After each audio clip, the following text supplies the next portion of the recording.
Yes. Okay, let's get started. So I Yeah, tried sure. to rehearse so this can go as smoothly as possible, but it wasn't working. So we're just gonna wing it. Hopefully Yeah, it's no fine. problem. But I thought it's sensible to start off by introducing myself a bit more and then you. Yeah, So I'm Jackie. This is the first episode of my podcast. I'm creating this podcast because I'm really passionate about hypnobirthing. I had two hypnobirths myself, and after becoming a mum, I also then realized that actually birth is one element of the whole, crazy transition into motherhood. The mhm. second crazy transition is actually readjusting when it comes to working, um, kind of rediscovering yourself and your identity in the workplace, overcoming confidence issues and things like that. So I'm hoping this podcast is like a safe space to explore ideas, frameworks, guides, and just basically things that will help moms A, have a peaceful, empowered birth, and then B, actually transition back to work successfully too. So, for my first guest, I actually have Lina. Lina is an old friend from secondary school. We haven't spoken in years, but when I studied hypnobirthing and I had a hypnobirth, I was like, oh, hold on a second. I actually know someone who's a hypnotherapist. We're really cool to have you as a guest on my podcast. And she's also the owner of Mental Health Helper, a mental health helper, That's right. which is her business. So, Lina, please introduce yourself. Tell us more about your work, how you got into hypnotherapy, and kind of like what you're most fascinated with these days. Great. Thank you so much for that lovely introduction. So I'm Lina, the mental health helper, and I am a hypnotherapist, mental health consultant, and my specializations are in hypnobirthing, eye movement desensitization and reprocessing, and pain management. So those are the specialisms that I've done further education on. And there were a bunch of questions, so let me go through them one by one. Um, so I firstly got into hypnosis because I went to see a hypnotherapist for my exam anxiety. So every time that I would have exams during university, I would get really nervous and it was getting like quite a lot. So I went to see a hypnotherapist, and the intention around it was to help ease the anxiety and to relieve the stress around it, which really helped. My actual reason and intent behind this is to demystify hypnotherapy. So a lot of people think it's very woo woo, Yeah. very scary, and it is mind control. And it's not that whatsoever. You're fully in control, you're fully conscious, and you're fully aware of everything that's going on. So that's one of the reasons that I got into it. And then I'm sure there's a question that I'm missing the No, answer to, or was that everything? yeah, that's everything. So that's actually really Okay. interesting because just thinking about like our generation, I don't actually know of anyone who's voluntarily gone to see a hypnotherapist to resolve anxiety. It's something I thought about a couple of years ago, but I didn't go through with it. Mhm. So, what made you consider that option when you wanted to resolve your anxiety way back? Well, I come from my dad's side of the family is actually indigenous. And so trance like states and spiritual belief systems aren't that unfamiliar territory for me. And so as soon as it was a recommendation from my mum's friend, and as soon as that was made available to me, I'm someone that likes to take action straight away. So I like called him straight away to have a session like almost immediately. And so that's really why, because it wasn't that unfamiliar to me and not unknown territory. But I Mhm. can understand why for other people for whom it is unknown territory, who aren't used to that way of living, the different trance states that you can achieve with your mind. Mhm. be a little bit nerve-wracking. When I first started looking into hypnobirthing, it kind of stemmed from hypnosis, because of the principles of, reorienting your mind and how powerful your mind is, visualization, things like that. So Mhm. I think it's interesting because I always felt like there is a space for hypnobirthing and I guess hypnosis when it comes to religion. Um, I don't think they have to kind of be at odds. I think they can coexist. Um, what's your kind of opinion on that? So that's a really good question. I don't feel that there's any distinction between the two. So I was raised Catholic. We both went to a Catholic high school, and that's where we met. And I actually, as I've grown up and as I've gone along with like developing my spiritual practice as well as my hypnotherapy practice, I feel like the two go hand in hand, because the closer I get to reaching deeper states of hypnosis, the closer I feel connected to God. And so I know, like in the scriptures, it does say about God being within you. And so being able to access those other parts of your mind, which is your subconscious mind, but then your super conscious as well, that's the heart of where God lies. That's Mhm, my personal belief. And mhm. so the two actually go hand in hand really well, because one complements the other and one actually helps you get closer to God, in my opinion. Have you had any clients who have used hypnosis to help them spiritually, or vice versa? Has faith kind of led them towards hypnosis, kind of resolve any issues, etc.? Yeah, so faith and God and different denominations and religion are like different categories for me. One that I will say religiously, um, and then I'll talk about the others, is I had a particular client who was an elderly gentleman who was really struggling with his concentration. Like, he wasn't able to read, and he gave me the example of a Bible passage. He wasn't able to read one verse, let alone a whole passage. So, what we did was I helped him get into a hypnotic trance. And then when he was in the hypnotic trance, I asked him to describe like what he sees. And he was saying that he could just see the light of God inside of him. And it was like a very bright light. And so after having pulled him out of that trance, which he did not want to come out of, because when you're so close to God, you just don't want to leave that state.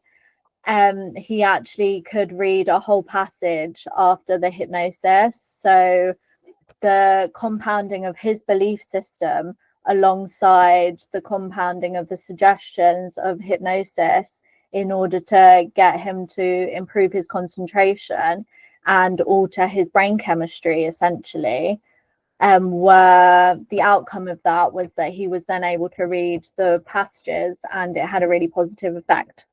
So yes, I have had that. So that was from the religious perspective. I have a lot of clients that say to me that, oh, I felt really drawn to you, or I felt really called, or I felt like the universe guided me to you. That for me still feels like God. So it may not have a religious connotation, or but I don't see a split between the universe and God. Like, I see it all as one. And so I've had clients like that as well. Yeah, I completely agree. I think whenever I'm thinking about, oh, if it's meant to be, it's going to be, or oh, I kind of feel like this is meant for me, or whatever it is, I might Mm-hmm. not say it's God or I'm being led by Jesus, but it's the same feeling. So I do completely understand that. Yeah. And I think, again, for people who are kind of like, oh, this is all a bit, woo, can you give us like a really simple definition of hypnosis, something that a 5-year-old would understand? Like, what exactly is hypnosis and hypnotherapy? Yeah, so I've been focusing on the actual woo-woo element, but actually it's very grounded in science.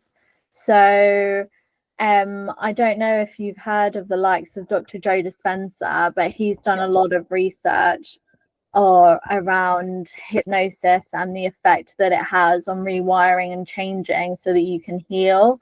The definition, I guess, the simplified version that I would give is hopefully you can see my hand movements, but you've got two parts to your brain. You've got your conscious mind and your subconscious mind. And in between the two, there's something called the critical factor. We're just going to call it like a semi-permeable membrane. And so through that's always up. So it's always the barrier between the two parts of your mind. And so that allows through, it's semi-permeable because it allows through habits, personality traits, anything that you have ingrained or repeated over long periods of time. And when you're under hypnosis in that trance-like state, that barrier comes down. And so your unconscious, subconscious mind is more easily accessible. And the suggestions that I, as the hypnotherapist, or you with your recordings in your surroundings, you accept them into your unconscious mind. And so they embed deeper into your mind. And then when hypnosis finishes, then that barrier comes back up and you return to a non-trance like state like you are in your waking life, which to go a little bit more technical is back to the beta brainwaves that you have. So when you're in hypnosis, you have like alpha and theta brainwaves. And so that is the state of creativity, calmness, and relaxation that you achieve. And then when you're in your waking state, when your analytical mind is more alert and present, that is when you're in your beta state. Right. And one thing I think touched on as well, which was explained to me in a very simple way, was an example of a trance-like state is when, say, you're driving and you turn left and you turn right and there's a traffic light, there's a roundabout, you navigated all of those things, but you weren't necessarily super conscious. You were like daydreaming or, singing a song or something. And that was given as an example of when you kind of enter a trance-like state where you're in control. And another one was when you're, say, watching a TV show and you're entrenched and you're deep into it and the room kind of blurs away. Like, you're in your living room. There is, a sofa there are plants, there are things around, but you can't actually see them because you're so sucked into what you're watching. And I think that's another way of kind of explaining how you're still in control, but you are in a trance-like state. Would you say those are like good examples? Yeah, I will add to that. The two examples that I think they're really good examples, and the two examples that you experience in your waking life, no matter who you are, because like some people don't watch TV or some people don't drive, are when you wake up and when you go to sleep.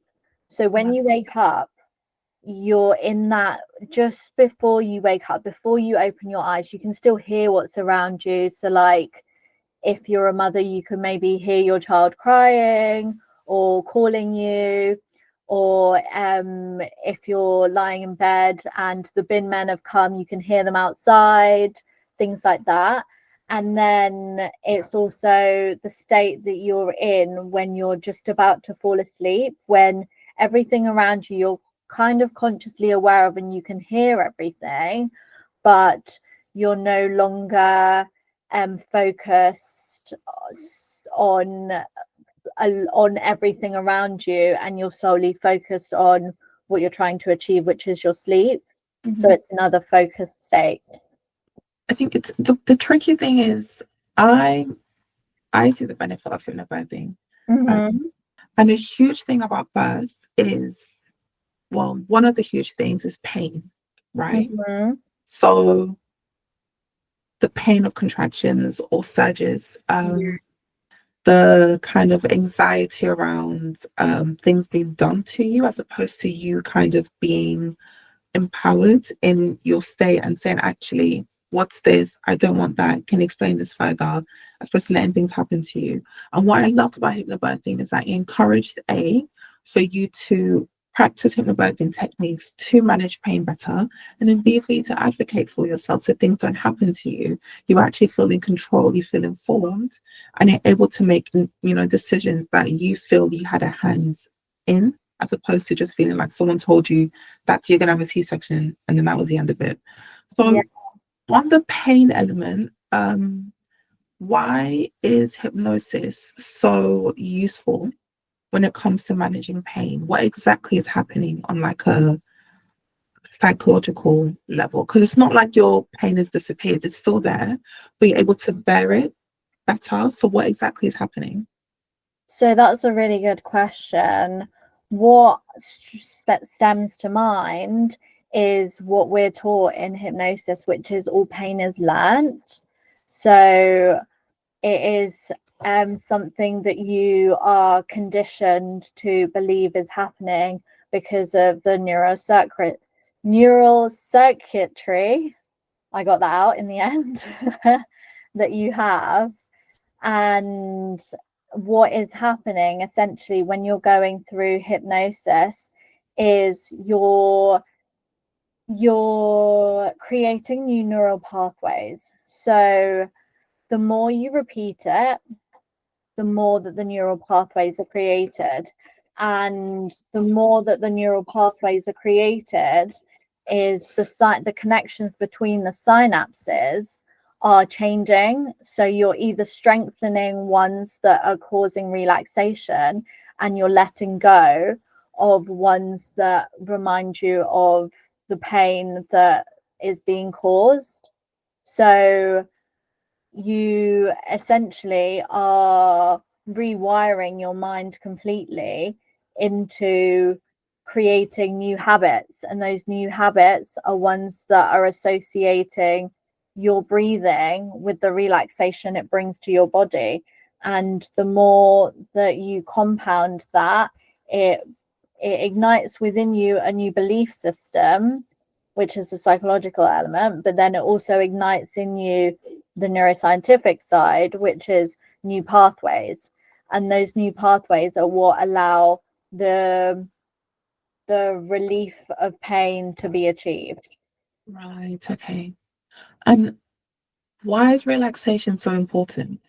Oh, that's a good one. So essentially when you are tensioning, or when you are experiencing a lot of tension in your body, it can be down to a lot of repressed trauma, repressed um sensations, symptoms, things in your body that you may not have processed.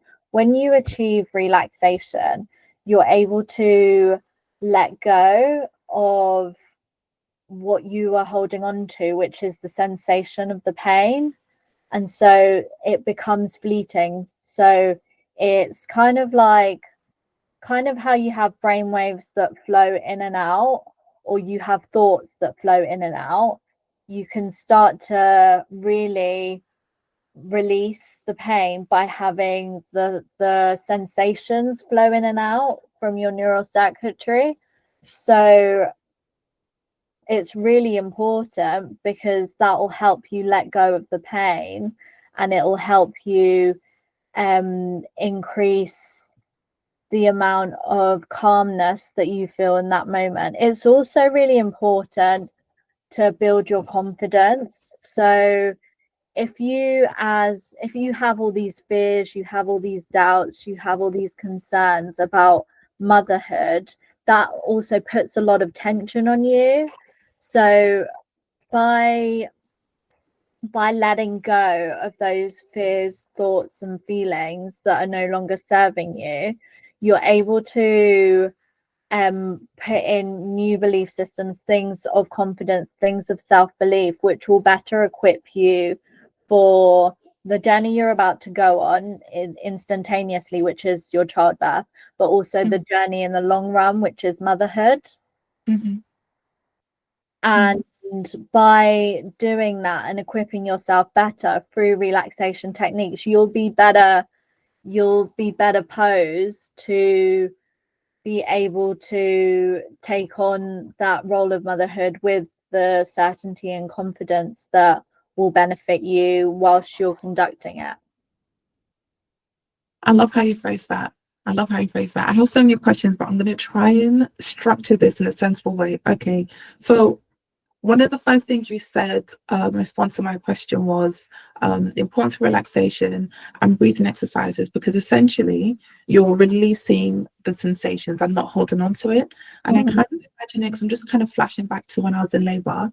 I kind of imagine it as your body is experiencing something. There is a very intense sensation it's Yeah, experiencing, of course. and you can either fight it, and that's where you're tensing up and you're kind of fighting your body, or you can kind of let it happen, almost like a state of surrender. Yeah. Let it flow through you, and then it actually feels better. And again, the way it was explained to me is there's a fear, tension, pain cycle. So if you have fear, then you're tense, and if you're tense, the pain is more, and then that creates more fear, and the cycle continues. However, if you are relaxed and, like you also suggested, kind of doing fear releasing exercises beforehand, kind of identifying if there are any traumas you have in the past, or anything about motherhood, or something else that might be impacting your idea of labor, or your idea of birth, or um your idea of motherhood, then you're going to carry those feelings into your birth. And that is also going to have effect on how tense your muscles are.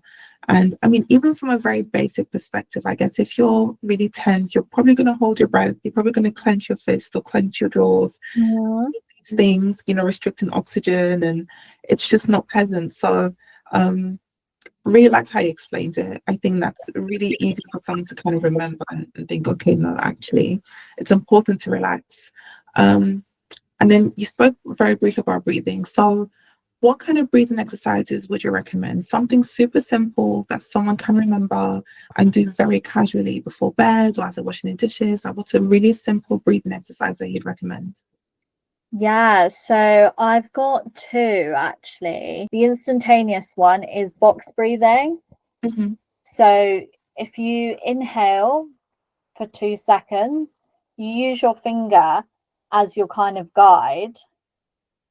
So you inhale for 2 seconds, exhale for 2 seconds, inhale for 2 seconds, and exhale for 2 seconds. So that's 2 breaths. Okay. Right? And that you can do before you go to sleep. The other one is I say that you require more time. It's just because the breath requires more time, but this one you don't need your hand for. So this one you could do while you're washing the dishes even. And the other one is to help deep breathing, because one of the things with shallow breathing can lead to greater fear, panic, and anxiety. So the thing that we want to emphasize is deeper breathing, so that the response of the release and the letting go can be larger. And this one is you breathe in for 4 seconds. So 1, 2, 3, 4. Hold for 2. And then breathe out slowly for 6. That's it. And so you want to do that as many times as you can, but what I would recommend is like 5 to 10, just so that you have enough time to be able to do it. Okay. And that will help your breathing. But when you're doing the out breath, you can do this standing, and you don't need to have your eyes closed, because what I want you to visualize is that the breath is going down, so that you're sending the breath down and out as if you were giving birth. So kind of like a walkthrough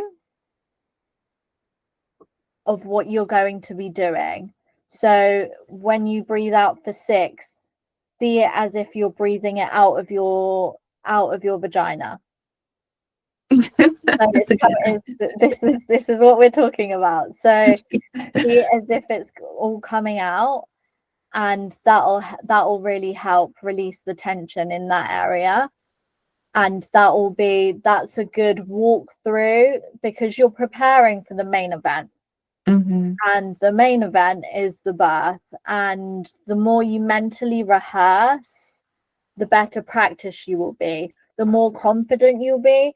But also, what comes with that confidence is that your MO will no longer be panic, and it won't be tension. Your MO will be relaxation, your breathing, and you will resort to them subconsciously.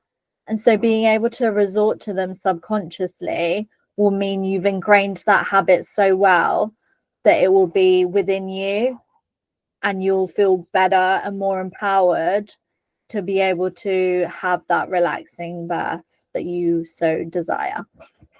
I love that, because I remember with my first birth, I started hypnobirthing around, I think it was around 30 weeks. So I had 10 weeks to go. Mm-hmm. And I found that was about enough time for me to kind of recondition my mind and get used to calm breathing and relaxing. And I did the in for 4, out for 6 as well. Yeah. My second birth, I started slightly earlier, but I made sure to try and practice every day or every other day. And sometimes I kind of felt like, is this even doing anything? What if the first birth was just a fluke, and I'm not going to have an easy experience this time? But I did have a very smooth experience. It's like with everything. So I'm currently doing singing lessons, and the singing, like the changes in habit and the practicing changes my vocal cords. And so similarly, with your brain, it's like you're changing the muscle, right? And so in order to change it, it's the practice, the repetition, as if you're going to the gym. It's how many reps that you do, how many times you do those reps in a week, and so on and so forth. It's the same applies, really. Mm, yeah. It's And just we're only like, it's less known about because we're only making discoveries more and more so about the mind nowadays. Whereas we could see the extent and the output of the exercise because we're seeing the results on our physical bodies. Yeah. Yeah. No, exactly. That's very true. That's very true. What would you say was the biggest challenge? Because you've mentioned you specialize in hypnobirthing as well. So if you think back on one of your hypnobirthing clients, what would you say was their biggest obstacle they had to overcome before they were able to kind of successfully tap into the whole hypnobirthing, technique and methodology and concept, and basically buy into it? What's the biggest thing they had to overcome first? Yeah, so that's a really good question. At first I thought you were asking me about my biggest obstacle. Because I have one of those as well. I have a story about that, which I can tell you about later. But the client's biggest obstacle, I would say, would be the preparation behind everything. So it's the fears, the do I have everything in place? Have I got everything? Have I done everything really well? Have I done it perfectly? Is everything prepared? And so it's making sure it's not only in the hypnobirthing, in the hypnosis practice, in the hypnobirthing practice, but it's also everything that you teach and that you schedule beforehand. So everything from their birthing plan and running through it with them and making sure that it's to what they would like.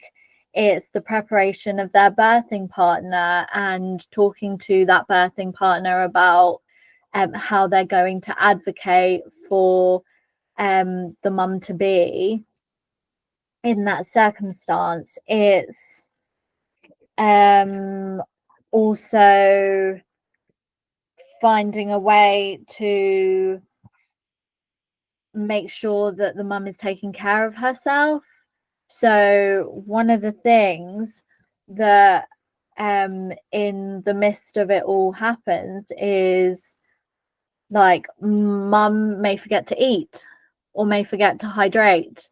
And so it's making sure that all of those are put into the plan and taken into consideration when it comes to giving birth. Right, right. So what I'm hearing is any good antenatal pause or any preparation a woman is doing needs to not just consider the actual birth, but everything holistically. So your partner, advocating for yourself, looking after yourself, eating well, etc. Just to make sure that mentally she's as calm and relaxed as possible, knowing that everything has kind of been accounted for, so she can focus on the main event without kind of worrying about, okay, well, what about this and what about that, essentially. Yes, exactly. I think to make it as burden free as possible for her so that she can simply focus on the main event. Yeah, sounds good. Okay. Slight pivot then. So another thing I'm really fascinated about is how working mums are kind of managing, juggling everything.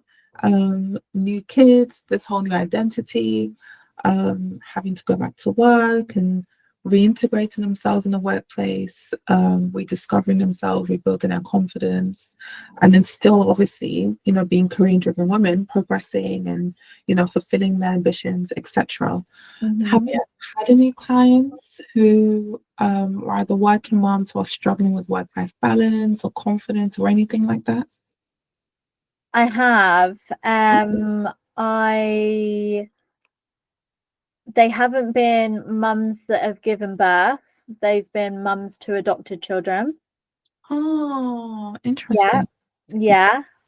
And sometimes the focus hasn't been their career, or it's been multifaceted, the reasons that they've come to me. But yeah, I have had those clients. And what kind of issues were they facing? So I'm kind of interested in work-life balance. So it's not just about work, it can also be about life and kind of juggling motherhood, kids, that kind of thing. What would you say, I'll simplify it, what's the kind of theme you noticed in the issues they were coming to you with? And in what kind of techniques did you recommend or practice with them to help them overcome it? It's okay to handle things with grace. Mm, So give yourself the grace that you are doing your best. mm, And one of the things that I would really work on is self-forgiveness in those moments, because in order to be best equipped to handle the multifaceted areas of your life that you have, the working aspect, the being a mum, the being a partner if you have a partner, the being somebody, if somebody has a hobby, that part of their identity as well. mhm, And in not always being able to give 100% of those, mhm. when you have 20% is all you have to give, and you give all that 20%, you've given 100%. Absolutely. And so it's giving yourself the kindness, the love, and the grace to remind yourself of that. And then through hypnosis, I give suggestions in order to embed that and to compound that belief, because it doesn't necessarily exist as a belief system currently. And so in order to establish that as a belief system, integrating it into the subconscious mind so that it can be accepted is one of the steps in the process. Is there a simple technique for someone to do that? So if someone's listening and they're kind of in that position, is there a simple technique that you can share now? Yeah, so self-hypnosis is very simple.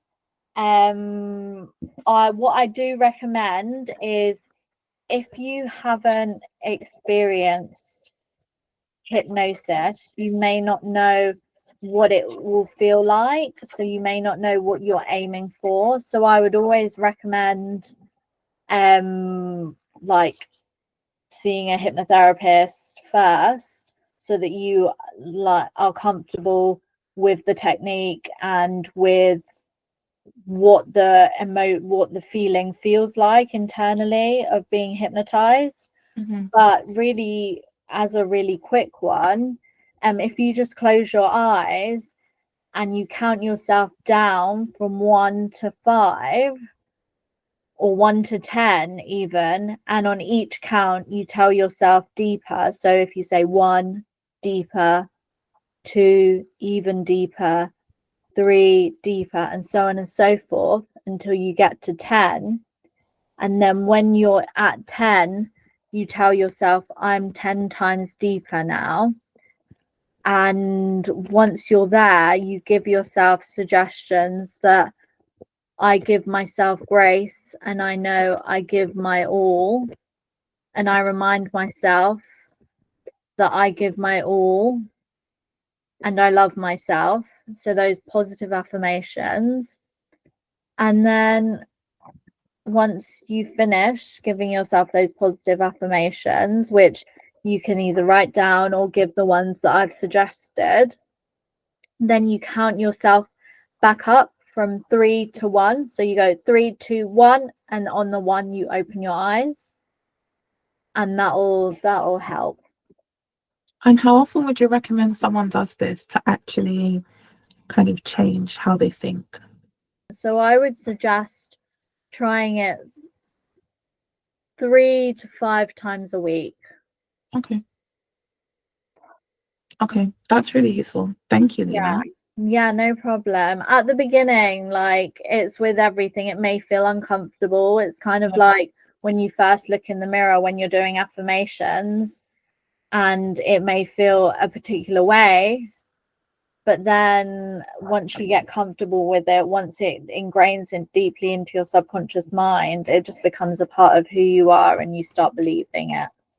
Yeah, because belief is everything. Belief is really at the heart of everything. If we don't believe something, it's not going to happen. Just going back quickly again to the Bible, it's all about kind of having faith. And it's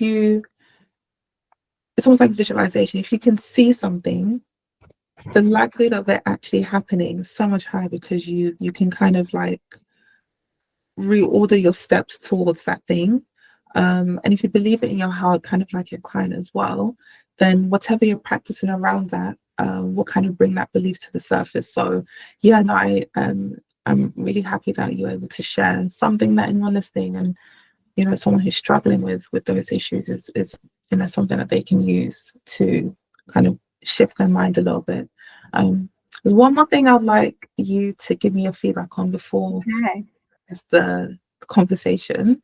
So I wrote an article about hypnobirthing, and how it can be used as a life skill and not just a birthing skill. Yeah.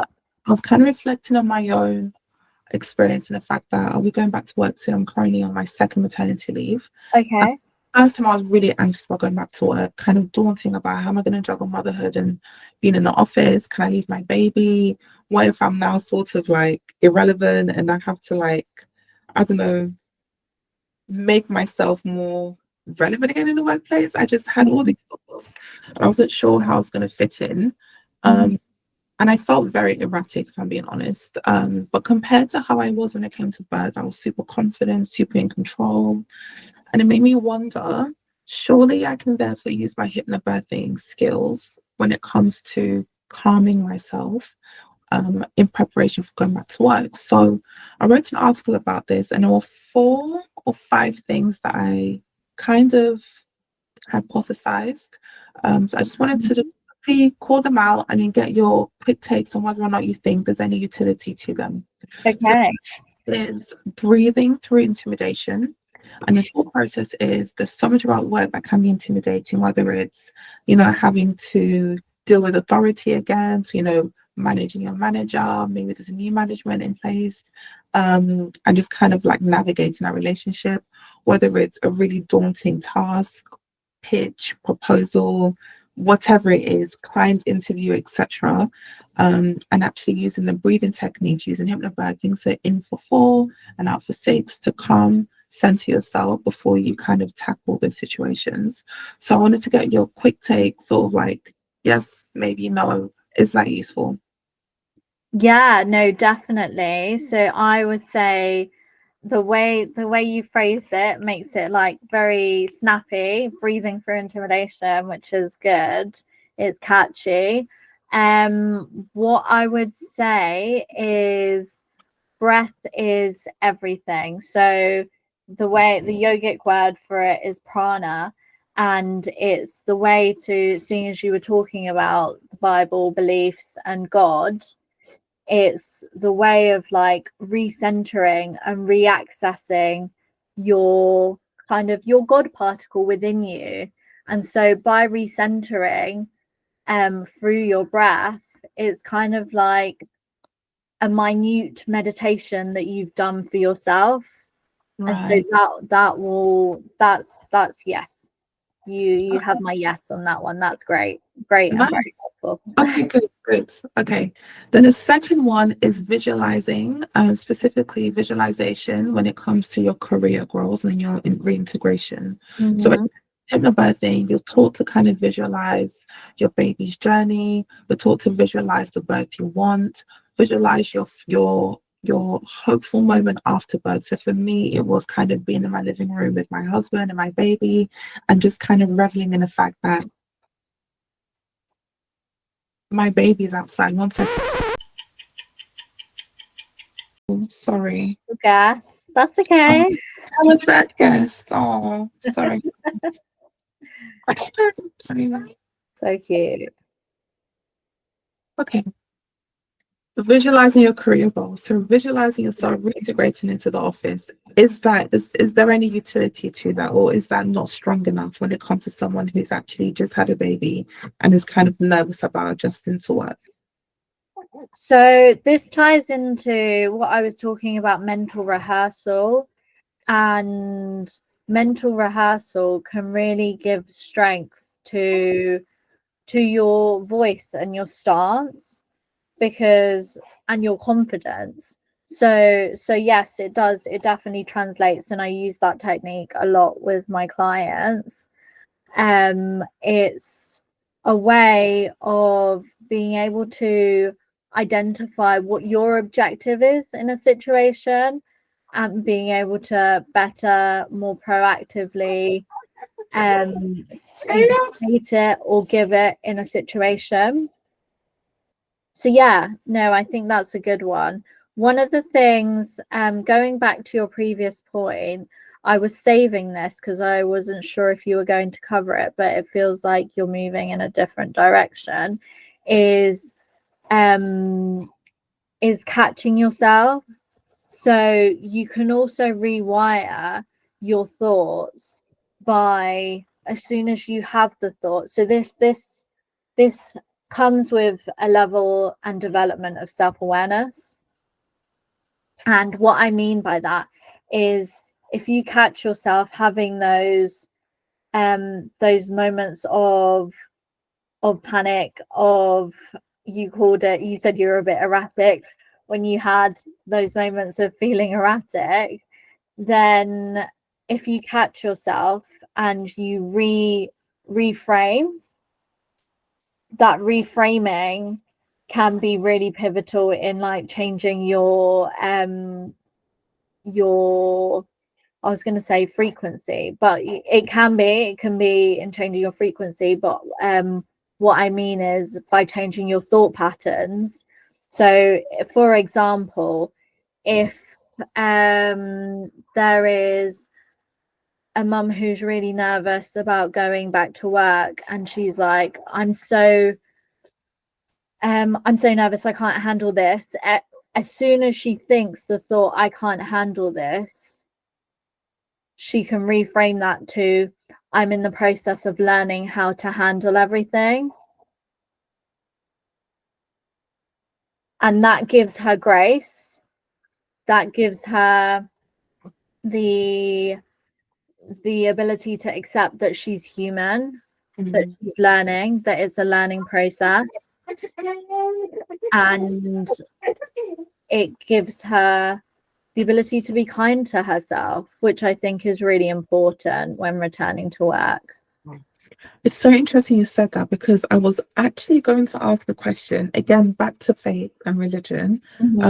Something in the Bible, it talks about the power of the tongue and how our words are so powerful. Yeah. So powerful.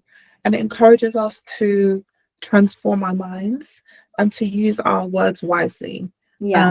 On a similar vein, if you say to yourself, oh, I can't do this, then you won't be able to do it, and you actually start to believe you can't do it. But if you catch yourself and say, okay, I'm not going to say I can't do this, I'm going to say, like you said, I'm going to learn how to do this, or I am learning how to do this. Another thing that the Bible kind of encourages is for you to speak in the present tense. And I know that's very similar to affirmation. So to speak as if it's already happened. Yeah. If you want something, so for example, I am going to adjust to work smoothly, I am going to get that promotion, I am going to reintegrate with my team successfully, speak as if it's already happened. And that also helps your mind to act as if the thing has really come to pass, and it's not like a longing or a wish. You're not leaving room for any doubt. You've kind of claimed it as reality. Yeah. So yeah, I think it's very similar. It's very similar kind of concept, isn't it? Yeah, it's really powerful when you do that, because one of the things that it does is it helps you to promote the feeling as if it's already there.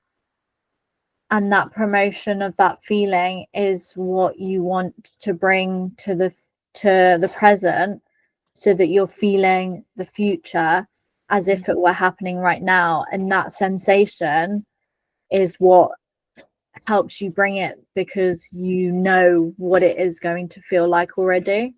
Yes, exactly. Big power of visualization. Yeah. Okay, the two other things before we quickly go, I wanted to get your feedback on. So the third one is self-advocacy, the transferable superpower. So as I mentioned, self-advocacy in birth is so important. You need to understand what's happening to you physiologically, biologically, medically, so that if something has to happen, maybe an intervention, or your baby or your health situation has changed, you're in a position to advocate for yourself, or at least have your partner, if you have maybe your husband, partner, boyfriend, girlfriend, mum, whatever it is, advocate for you.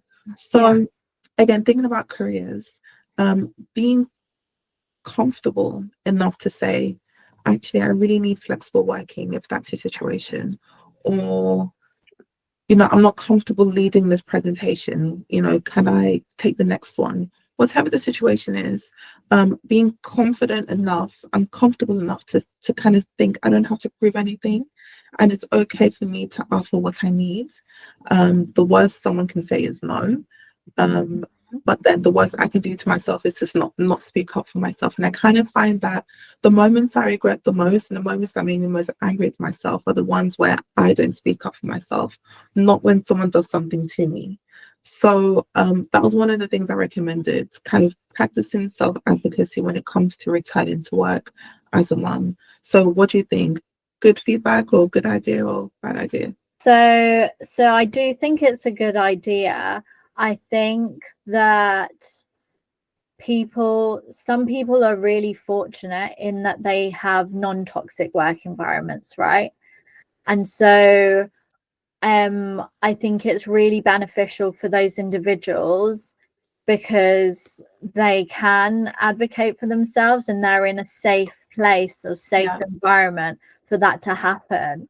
Where the environment is maybe not as conducive to self-advocacy, it may not be as emotionally safe for someone to do that. And so in those environments where toxicity exists, I would actually recommend the biggest self-advocacy is keeping a log of everything.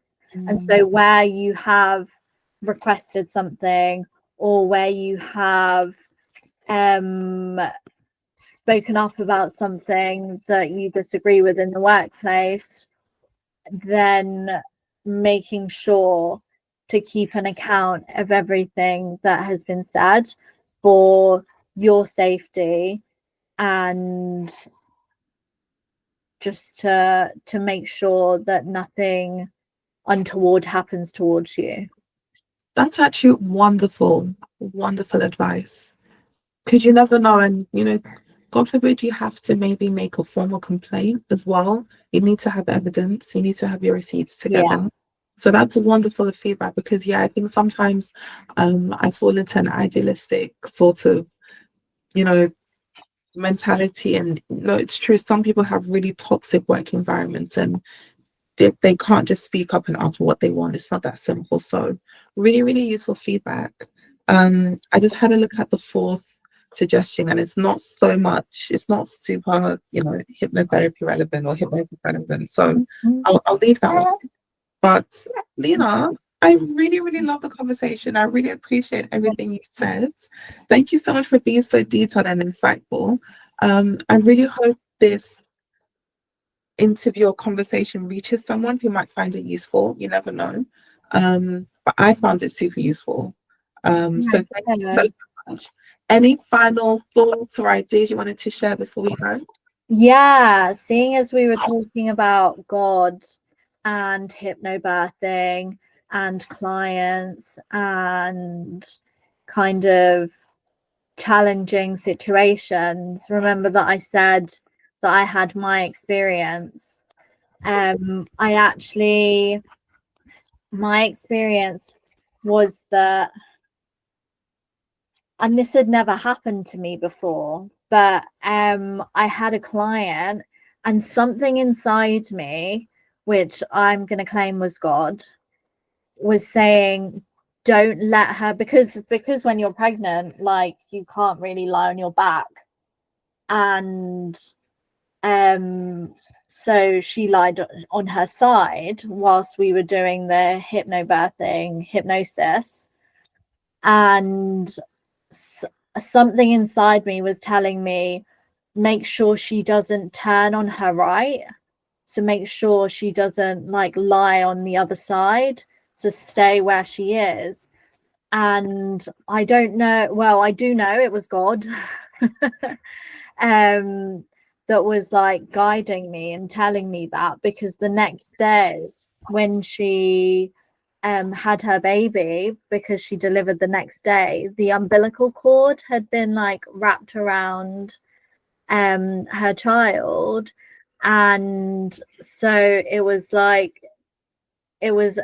saving grace to ensure that she didn't lie that way, which was, it was one of the most shocking, surreal experiences that I've ever had. Oh my goodness. So she came back and told you that, oh my gosh, when I came, this happened and Yeah. Oh my gosh. Yeah. I want anyone and everyone to kind of listen to the conversation I'm trying to have and to potentially benefit from the guides and frameworks that I'm hoping to share. So I don't want to exclude anyone, but I love Jesus. I love Jesus so much. And when I hear things like this, it just makes me so happy. I'm so excited to have another anecdote of God in action.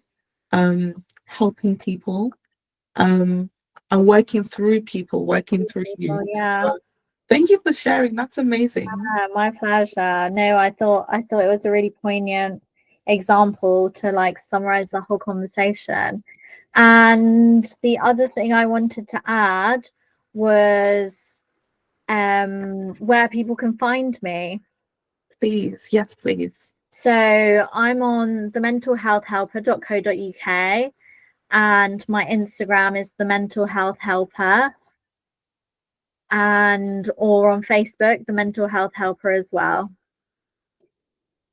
And I'll make sure to add links to your 3 socials beneath the podcast as well, on YouTube, on Substack, and potentially Spotify. And we've also discussed potentially having a competition. Guys, if you're watching this, the competition is probably live. And there'll be details of that probably beneath this somewhere in the description. But please, please, please follow Lina. She has so much insight, so much knowledge. She's so kind and approachable as well. So if you have any doubts about if hypnosis is, a thing that you should explore, I mean, why not? Just explore it, give her a call or message her. And I hope that you get the support you're looking for. And then from my side as well, thank you guys so much. It's my first podcast, my first conversation. So if Thank you've you, listened to Becky. the You've done amazingly. I hope so. If you've listened to the end, I'm so grateful. We had a guest join us who was unexpected. So I hope I can edit the crying away so it's not too disruptive, but I'm sure she's happy you guys watched to the end as well. So thank you guys so much. Lina, and thank you again so much. I really appreciate it. You didn't have to say yes to speaking with me, but you did, and it's been such a useful conversation. So thank you so much. Good. No, I'm glad. I've been happy to do this. When you reached out, I was like, oh my God, brilliant. Amazing. Yeah. That's it. Thank you guys again, and we'll see you in the next conversation. Thank you.